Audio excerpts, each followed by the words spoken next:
a leader to be successful needs to balance between three things, which is completing tasks, okay, whatever is the task is needed to complete whatever is there in front of him or her. The second is developing individuals. And the third is building a team, because every organization consists of teams, which teams consist of people who come together and they work towards a common goal. So a leader needs to balance between these three things to achieve success.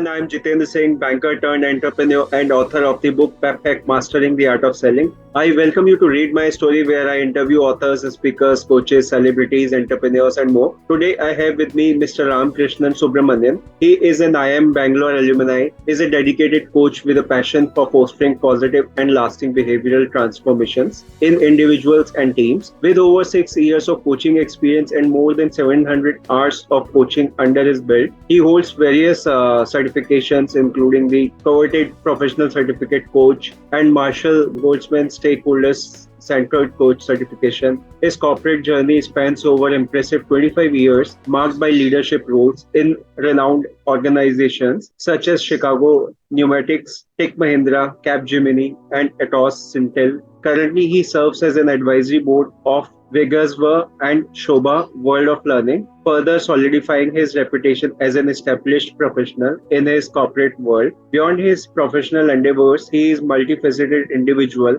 excelling as a Toastmaster, competent leader, a long-distance runner with numerous marathons and ultra-marathons under his belt, a podcaster, an actor in short films, and a prolific writer and blogger. His diverse skill sets and unwavering commitment to personal development make him a true asset to those seeking to maximize their potential and navigate the ever-evolving landscape of personal and professional growth. So today he will be discussing with us about his life journey. So let us hear from him. Welcome Ram sir, the platform is open and now over to you.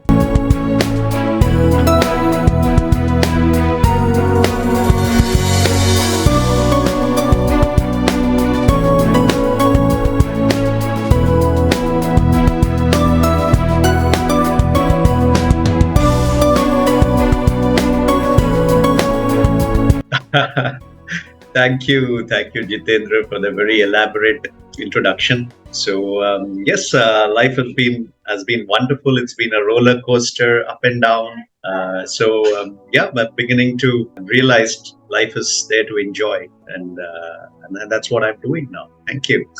Right, so it's been a pleasure to have you. So first thing I'd like to know from you is how did your past life has affected the person you actually wanted to be in your life and what you are? So it's moreover when we were growing, we always have certain thoughts that what we want to choose as a career. So from there till now. All right. So past life, you mean the early part of my life? Early part of your life. Part of my life. Okay. All right. So Jitendra, I have always believed that every moment of every day, we are making a choice. Right. So when the alarm rings in the morning, we make a choice. Should I snooze it or shut it? Should I get up or continue to sleep? The choices that we have made in the past, they are the reason where we are today. So if I can reflect on the choices that I have made in the past, I realize that I can learn to make better choices with experience. And that is what life has taught me. I have learned to make better choices. So when the alarm rings in the morning, I now make a choice to wake up and go for a workout or a run. I may have made different choices in the past, and maybe it started showing in on my health negatively. I'm also naturally an introvert. So in the past, I would always be in the comfort zone. I would avoid getting into situations where I'm supposed to meet, talk to strangers, etc. Now, again, I realized that this was not helping me achieve my goals. So I consciously made a choice to initiate conversation with strangers. When things were not happening my way, earlier I would get frustrated, angry, blame it on luck, etc. But now I approach every situation with more maturity. Again, that's a choice that I've made. So I have learned to accept failure as part of my life and learn from them rather than becoming frustrated and angry. So Jitendra, the choices that I made in the so-called past life, I have learned from them. Some of it I realized I could have made better choices. And through that learning, I believe that I am so much more a better person today. And I do have the ability to possibly make better choices in life. So that is how I would define the influence that my past life has had on me and how it has kind of changed me or transformed. It's really wonderful, sir, because we keep on changing ourselves with the time and we learn new things that adds to our personality. And that is the best thing possible we ever can do. So now moving on to the things which you are passionate about in your life. So there are so many things. And what is the role of motivation and inspiration onto it in your life? Okay, passionate. What am I passionate about is what you asked. So see, I am passionate about life itself. Again, if I go to the early part of my life, if I look back, I realize that I was very lethargic then. I would be in my comfort zone, not take any risks. And I began to realize that that was not helping me achieve what I wanted to or be who I wanted to be. Now, during my growing up years, I was good in studies. I could draw well. I was good in sports. I could sing well, but never followed any of these with passion. Okay, they were I was dabbling in all of this, so to say, and I did not put real efforts to learn them or become good at any of these so-called talents that I had. So I became kind of a jack of all trades, a master of none. Probably when I look back, I realized that maybe if I had focused a little more on some of them, been a little more passionate about any of these talents, maybe I may have been somewhere else or probably someone else. But yeah, that's how life is. But this realization that there needs to be something that I need to focus on and be passionate about it came to me in my late 30s. Right, saying because of different things that were happening around me, and it's a realization, and people call it the midlife crisis or whatever. The realization that 50% of my life is done. There's only 50% of my life remaining, and I've not really achieved anything that I wanted to. That changed my outlook to life. I became more passionate about my work. I began focusing on whatever I was doing, putting my heart into it. And be it work, be it my hobbies, be it my interest, I started living in the moment. I began to enjoy everything that I would do, however difficult it may be. And slowly these things became what we call as passions. So today I am passionate about running, about being fit, about my relationship with my wife, my daughter. I'm passionate about that, my family, my work, my social activities. In short, as I said, I'm passionate about everything that life has to offer. So that's what I would define as passion. And the learning from this is that during our growing up years, when there are a lot of opportunities available, we should make use of them. Okay? And that's a message for maybe the youngsters of today.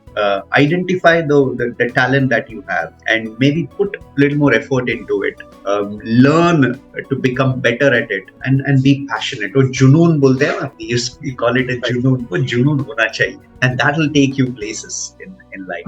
So so that's a kind of a long answer to a short question.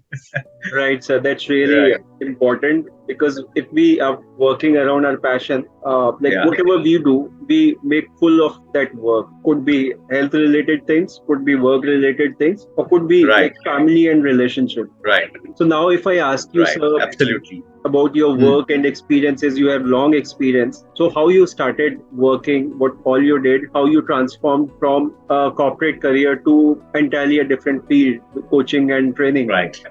Right. So as I think about it, it looks like it was a past life, all that I was doing. So I'm a mechanical engineer and I did my MBA in marketing. For 7 years, I worked in the engineering industry post my graduation, and then shifted to the IT industry in the late 1990s. And I spent 19 years in IT. And during this time, I worked in 3 different companies. You mentioned the names in my introduction. And I also had the opportunity to live in the UK for 5 years as part of my work. Now, in 2016, I did my executive MBA from IIM-Bangalore. And that was a time when I began to realize that there is something more that I wanted to do in life. The work was very good. I was putting my heart into it.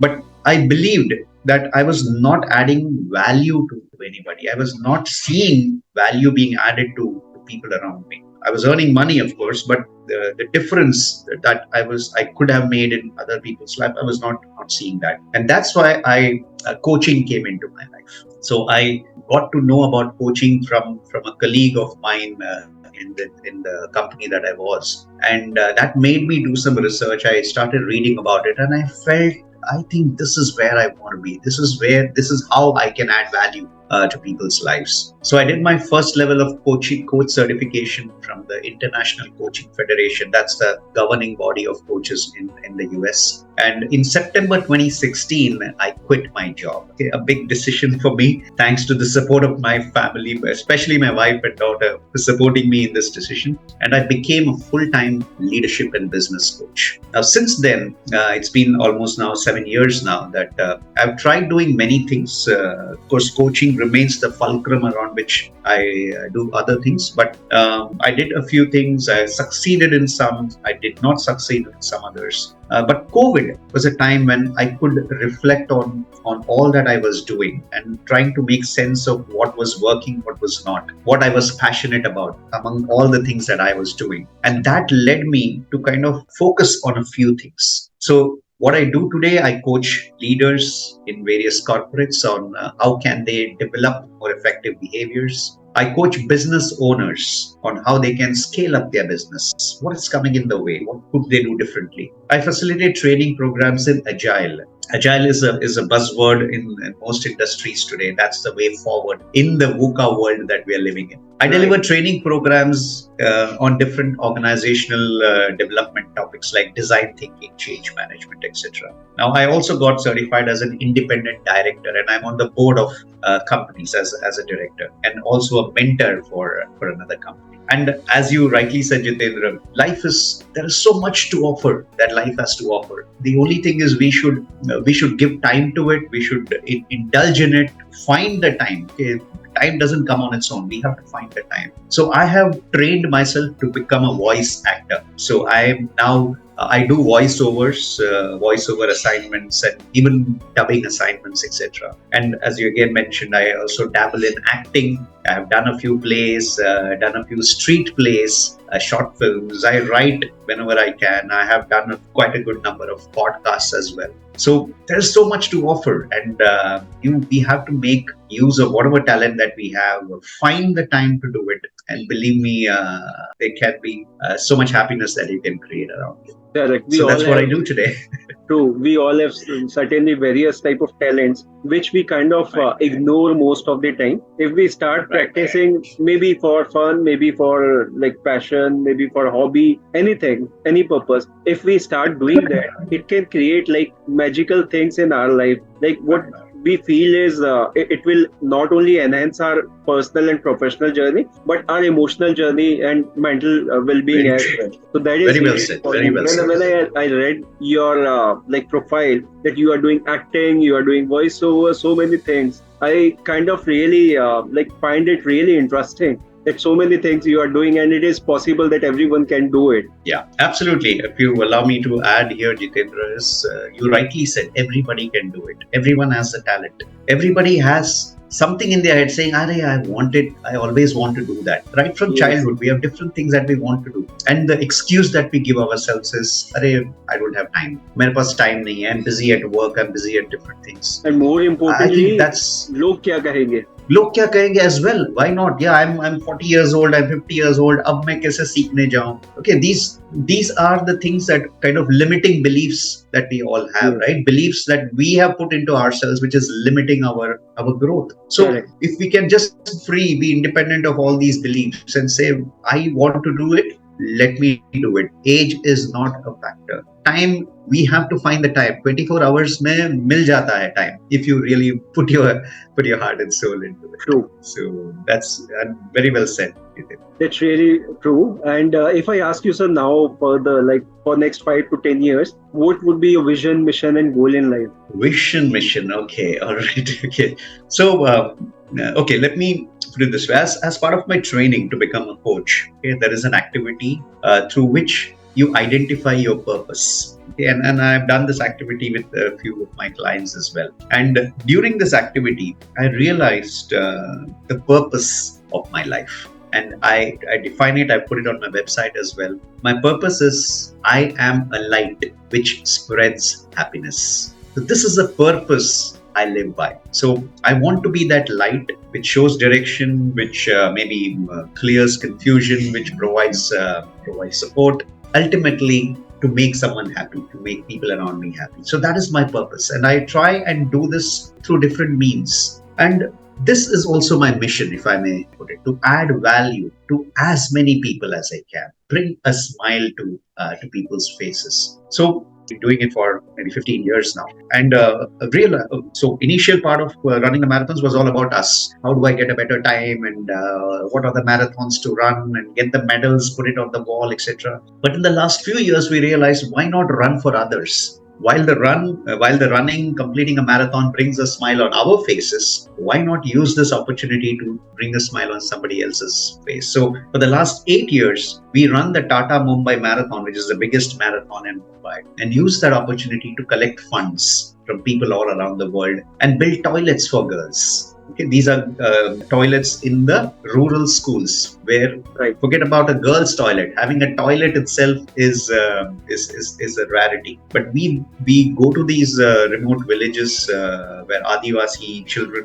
come to school, and we have been building toilets for them from the funds we collect through running. My wife and I also donate platelets every month. Okay, again, bringing a smile to in the faces of those cancer patients. We do it at Tata Memorial Hospital, which is the biggest hospital for cancer patients. And the platelet donation that we do kind of adds some more minutes and hours to a few people's lives. So in short, my mission is to add value to people's lives, bring a smile to people's lives. And I do this through everything that I do. The coaching that I do, I believe, is adding value to the people. There might be a corporate leader that I'm coaching or a business owner that I'm coaching. It's all about giving them something through that interaction, which makes them maybe become better, do things in a different way, make their businesses grow, and so on. So my goal, which I'm reasonably clear about, is to be able to achieve all this, I need to be healthy. Okay, so I can put up whatever goal that I want, but if my health doesn't support me, if I'm bedridden, if I'm just not able to move, I would not be able to do anything. So the biggest goal that I have is I need to be healthy. So healthy, stay fit, keep running, and that's what I would do till my last breath. Is what I keep saying. Keep playing cricket. I love cricket, and I do play regular cricket. And also, a goal is to have enough money. I'm not somebody who says, "Oh, money is not important. Ho jata hai." So, no, money is also important because I need to take care of my family. They would have their own goals. They would have their own dreams, etc. So my goal is to ensure that I have enough money to take care of them, but also have something left to spend on others. Okay, so that's my goal. My goal is to be the best coach there is, the best trainer, so that I can earn enough money to continue with my passions and serve society. As I said, bring a smile to people's faces. That's my goal. Rightly said, sir. And if you take care of your health, you take care of your personal and professional journey automatically, because it adds value to your professional things as well. I have seen your some of the photographs few years back, and since you started running marathons, so you are looking quite younger as compared to your previous pictures, actually. Yeah. So that is true. That is very true. Wonderful thing. So now, sir, moving on to the next one. If I ask you, like, what are the most important life lessons you have learned from your personal and professional journey? So what are those 2-3 things you would like to highlight here? Right. Most important lesson. Okay. So I will share 2 quotes here. Okay. And these quotes are something that I use in my coaching and training sessions as well. And you could call these as my life lessons. So the first quote is, more than your aptitude, it's your attitude that decides your altitude in life. Yes. It's so beautifully put, right? So it's about your attitude. What is the attitude that you bring forward every day? So every morning when you get up, make a choice saying, do I want this day to be wonderful? Then the day will turn out to be wonderful. Okay, but if I make a choice saying, no, it's going to be boring today, or it's a dull day, it's raining, or there's some boring work I need to do, that's how the day is going to turn out for you. So have that right attitude. The second quote, which I really love, is people will forget what you say. People will forget what you do, but people will never forget how you made them feel. So beautiful, isn't it? And these are the two quotes that I try to live by. So it's about how can you make people around you feel good that they are with you, to have you around them. So these are the so-called life lessons, I could say. Have the right attitude, make a choice to have that attitude, the positive attitude, and ensure that people around you, people that you interact with, feel good about being with you, because that's what they're always going to remember. Correct. Beautiful quotes with beautiful message. Thanks for sharing, sir. And now, My if pleasure. I ask you, since you've been working as a coach trainer for quite long, and you have already worked as a leader in corporate world, that was again a long experience. So from there, I would like to ask you, could you share some key insights on the concept of leader as a coach and how it differs from traditional leadership style, and what are the advantages of adopting a coaching approach in leadership? All right. Interesting question. Thank you for asking.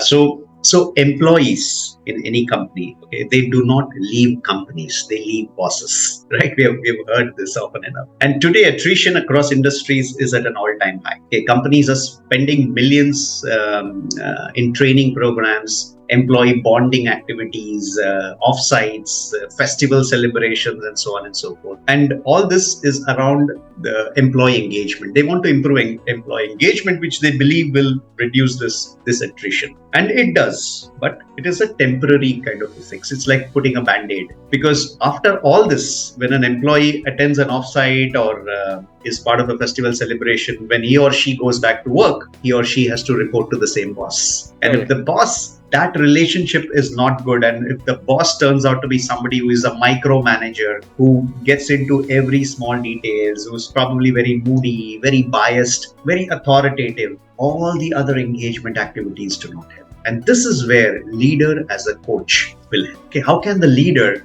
become a coach rather than be that authoritative boss that we all may have experienced in our work life? So let me spend a few minutes to tell everybody what is coaching. Okay, we hear this word coaching, etc. There are coaching classes. There is a cricket coach, and so on and so forth. So in the professional world, coaching has a very beautiful connotation. So Jitendra, if I ask you, if you come to me and say, Ram, I want to get fit. Okay, this is something that you tell me. I can respond by saying, okay, Jitendra, what you should do, you should spend 1 hour every day in either workout or maybe go for running or even go to the gym, do some strength training, do swimming, etc. And also start following a diet. Okay. So when you come to me with a question, I have given you an advice, okay, which in all fairness is reasonably decent advice, right? Whatever I told you. Correct. But if you come and ask me the same question and I respond to you as a coach, okay,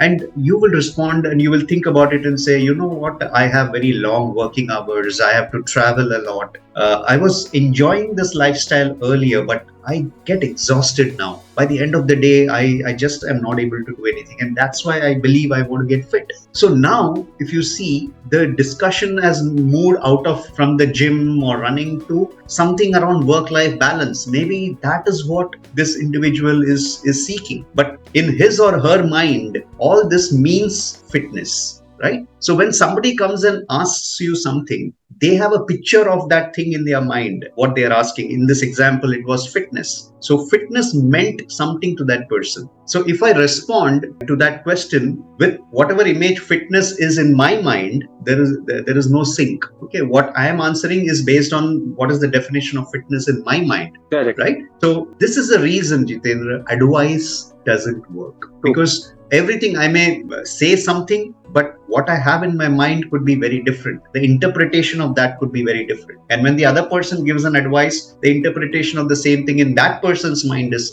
different. Okay, this is where coaching comes into the picture. Okay, so as a coach, my job is to help the other person look at the same situation from their perspective. And how do I do it? By asking questions, okay? By making them reflect on that situation, making them go a little deeper into what is it that is the cause of that particular situation. What are their beliefs, which are probably the reason why they are in that particular situation. And also make them understand that they do have strengths themselves, right? They can respond to that situation in their own way if they utilize their strengths well. So as a coach, my role is to make them realize that they have the strengths, they have the resources to tackle that situation. They really don't need me, or for that matter, anybody else to give them the advice. Okay, so if I put this concept of coaching into a corporate, into an organization, we get the concept of a leader coach, the leader as a coach. So if that leader, who is today an authoritative boss in our mind, if that leader can develop certain competencies of asking questions rather than providing answers, okay, if that individual, that leader supports employees rather than judging them, okay, rather than passing judgment, saying, oh, I know you are this way only, you are always late, you will not be able to finish this work, and so on. That is judgment. But if the leader can start developing a competency of supporting his or her team members rather than judging them, that will make that person a leader coach. Facilitate the development of people, okay, rather than just dictating what they have to do. Correct. And the biggest skill, Jitendra, is listening. Develop the ability to listen effectively, or actively as we call it. These skills, once a leader imbibes, the way that individual interacts with people around will be so much more different. And going back to the statement I made, that individuals or employees leave bosses, they don't leave companies. Correct. So if that boss can become that coach leader, right, who is supporting them, who is non-judgmental, who is listening to them, even the small thing, listening is so underrated. But if that leader can start listening to the people well, that relationship can become so much more effective. Then companies don't need all those expensive offsites and other programs. If the people, the leaders within the organization can become better coaches. And this is a program that I deliver to companies. I work with the leaders, trying to make them imbibe these coaching competencies. Right. I hope I answered your question. Yeah. You wonderfully answered this, sir. That is the thing, like all organization needs to work on. Like they are providing training to employees, they should also start providing trainings to the senior management team as well, because that is the reason why you rightly mentioned, that is the reason why most people leave the organization. Once companies can check that, definitely the attrition would be lesser and the productivity would increase multifold. True. Right, sir. So if I ask you further, like in today's fast-paced and dynamic business environment, how can leaders effectively balance their roles as both coach and a decision maker? And what strategies they can employ to foster a coaching culture within their teams or organization? So let me take the first question. How can they balance their roles as both coaches and decision makers? Okay. So there's a leadership expert by the name of John Adair, okay, in the 80s. Now, he had said that a leader, to be successful, needs to balance between three things, which is completing tasks, okay, whatever is the task is needed to complete whatever is there in front of him or her. The second is developing individuals. And the third is building a team, because every organization consists of teams, which teams consist of people who come together and they work towards a common goal. So a leader needs to balance between these three things to achieve success, right? So completing tasks, developing individuals, and building the team. And I believe that if a leader can maintain this balance, okay, and imbibe and bring in the qualities, the behaviors of a coach, the competencies of a coach into play, I think that is what will make that organization successful, that team successful. Unfortunately, what happens, and this is my experience, and maybe many others would also have it, the focus of most leaders is on completing the tasks. The focus is on how do I increase my revenue, how do I increase my margins, reduce my costs, which are all task-related activities. Okay, so the primary focus is on that. And what gets missed out is the development of individuals, the need to listen to people, okay, understand what is it that will keep them motivated, right? What are the learning opportunities that should be provided to them? This is the coaching part of leadership which comes into play. And then also, it's not about just the individual. How are the individuals working together? Are they collaborating? Are they sharing best practices? This is also something that that leader should be looking at, and this is where a coach mindset comes into the picture. So, irrespective of the fast pace, okay, the VUCA world that we are living in, however dynamic the environment is, if a leader can live by these basic principles, I believe, okay, and I strongly believe that he or she will become a leader that everyone wants to follow. So that is what I would recommend, and I keep doing that when I talk to organizational leaders. Yeah, right. And then the second question you asked, can you just repeat that? Sure. Strategies. You said something on strategies. Yes. Like what strategies they can employ. Okay. So strategies, as I said, it's focus on the leaders for an organization, focus on their leaders and help them imbibe these coaching competencies. Okay? Give them an opportunity to learn and develop these habits. Okay, and I call these habits because we have been doing things in a particular way. The leaders that we are referring to here have been successful in some way or the other. They have got business for the organization. They have increased the revenue for the organization, which means they have been successful in some way or the other. But in this success, what is not seen is the number of people who have been disheartened, who have left the organization because of the certain behaviors of this individual, the way some of the habits of this person, which has not gone well with people. So if organizations can help their leaders develop these coaching competencies, and leaders on their side, apart from all the business related activities that they do any which way, which they are already good at, if they can also do these small things, okay, and it's not even something big that I'm talking about. Number one, listen actively to people, okay, and this is again, I keep saying this, my experience as well as people who are watching this would have experienced this. There are so many instances where a team member comes to his or her manager and says, I want to talk to you, and the person is on the laptop and he says, okay, carry on, and he or she still continues to work on that laptop. This is not listening effectively. This doesn't improve that relationship. This doesn't help that individual develop trust in this manager, in this leader, right? Correct. But if, on the other hand, if a person comes and tells the leader, I want to talk to you, I have two choices as a leader. I can tell him that, okay, right now I'm busy. Let's meet after 1 hour. I have that choice to make. But I also have the choice to say, okay, you have something? Okay, I want to listen to you. I keep everything aside. Okay, I keep that work aside. Look at that person, maintain eye contact, and listen attentively to what the other person is saying. Just imagine the kind of trust that is getting built there just by this very small gesture. So if leaders can start listening more actively, if they can ask questions rather than give answers. Again, this is something which happens in most conference rooms. The team comes up with saying that I have this problem, and the leader or the manager in that room says, oh, you know what, this is what you should do. Okay, so they don't take opinions from others, and the reason they give is, I don't have time. I don't have time to keep asking people for their opinions because I need instant results, right? So if the leader can develop this habit of asking more questions, be more empathetic, look at things from the other person's perspective, be non-judgmental. Okay? Again, we rush into judgments very easily, and as a leader, if I can learn to become more non-judgmental, again, that is going to seriously improve the relationship with my people. And finally, it would be, while I keep developing myself as a professional, how about also looking at people around me and saying, how can I develop them as well to become better in their job, to become the future leaders, and so on. So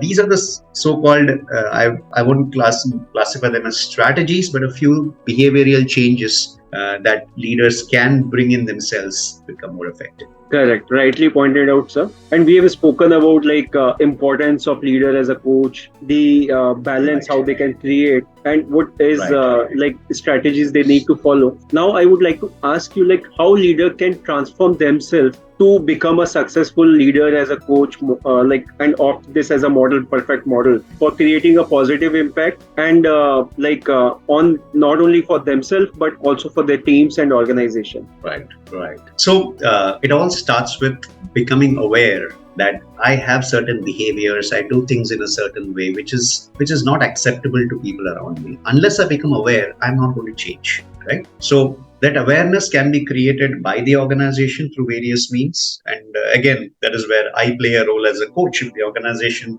can ask a coach to speak to the leader and help them become aware.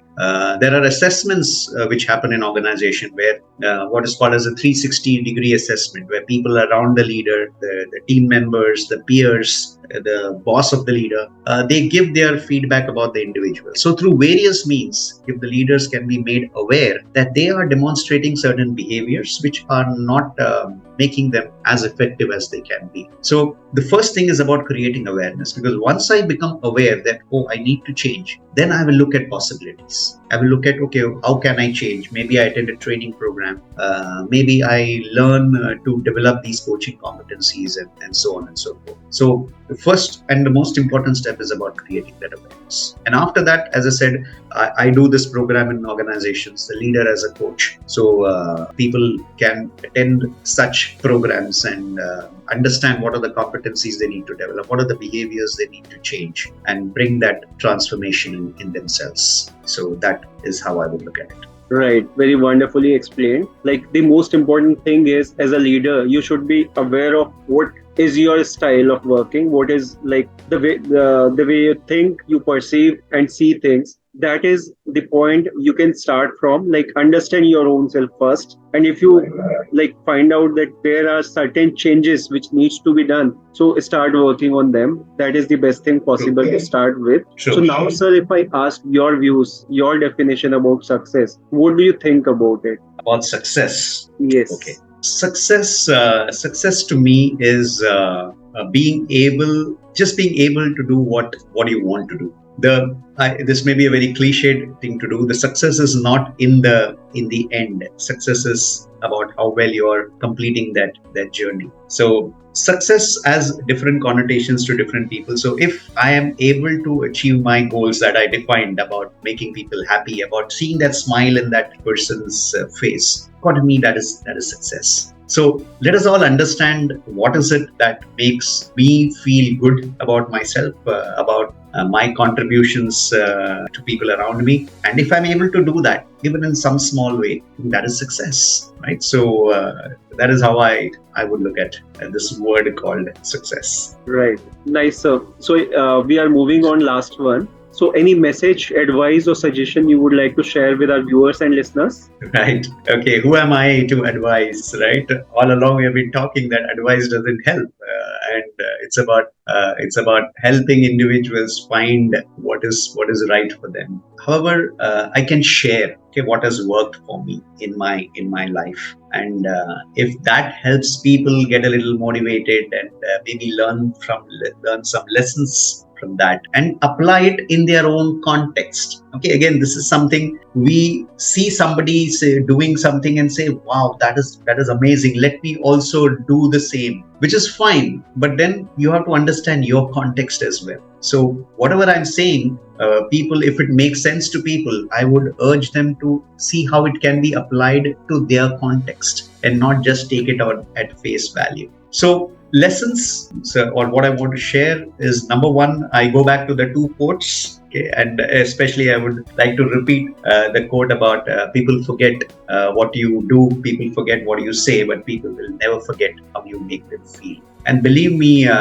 ladies and gentlemen, this is applicable in work, at home, in relationships, everywhere. So if we can consider what I am going to do. So if I am in the process of doing something, before I actually do it, if I just give that thought saying, how will this make the other person feel? And then make that choice, I think it would make a huge difference to the way the way I do things and the way it is accepted by others and the relationships that I am in, etc. So this is something that I would urge everybody to do. Before you make a choice, just look at how it would make the other person feel and then decide whether you want to go with this choice or maybe consider something else. The next thing is about health. Okay? So we all want to achieve many things in our life. This is what we all want. Everybody has goals, dreams, etc.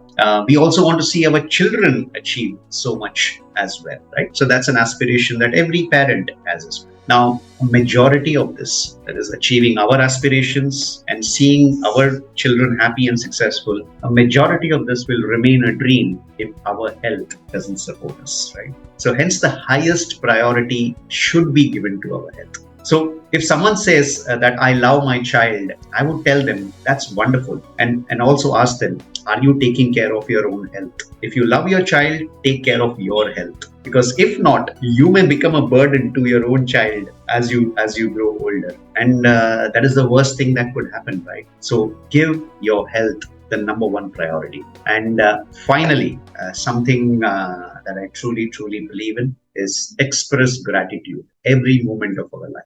So these are maybe three things that come to mind. Thank you so much, sir. That was really wonderful. Like with the age and experience, definitely our perspective of seeing things changes. But the thing is, sometimes we block ourselves to some extent. We don't see that change, or we don't want to see that change. So most important thing is like we start believe that change is really important in our life. So whatever we do, wherever we are, so without this, we cannot move ahead. So that is really important. And you rightly pointed out all these things which you are practicing in your life, health-wise, profession-wise, are really meaningful and really appropriate for everybody, wherever we are. If we are at early stage of our career or profession, then also it is important. If we are studying as a child, then also it is important. And if we are at a mid-life age where in our career or maybe things which we are doing, then it is also appropriate. And also like for senior leaders, there also it is really important. So Absolutely. Thank you so much. It was really meaningful and insightful, and